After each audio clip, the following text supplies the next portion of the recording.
Kinwestiyon ng ilang kongresista ang patuloy na pagbanat ni Vice President Sara Duterte sa administrasyon. Gayong sa mga issue patungkol daw sa China ay tahimik ito. Nanindigan naman ng pangalawang Pangulo na napupolitika lamang ang kanilang pamilya. Yan ang ulat ni Mela Las Moras.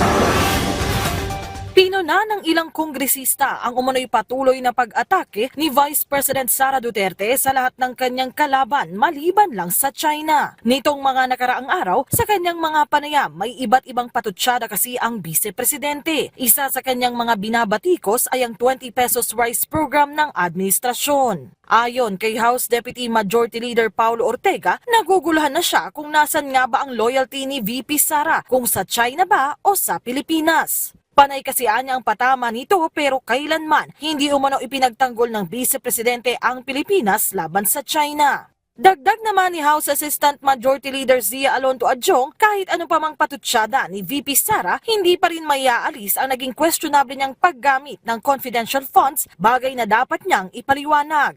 Kamakailan, tinawag ding umano'y political attack ng Vice Presidente ang naging paghahain ng mga reklamo laban sa kanyang kapatid na si Davao City 1st District Representative Paulo Duterte.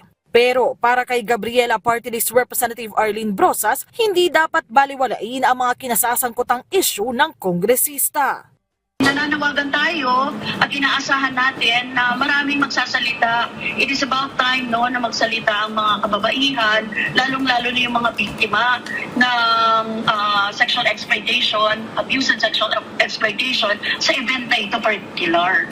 Si Congressman Duterte, ipinauubaya na raw sa mga taga Davao kung iboboto pa rin siya sa eleksyon matapos mapanood ang video. Inaalam pa nila kung saan ito nanggaling. Mela Las Moras para sa Pambansang TV sa Bagong Pilipinas.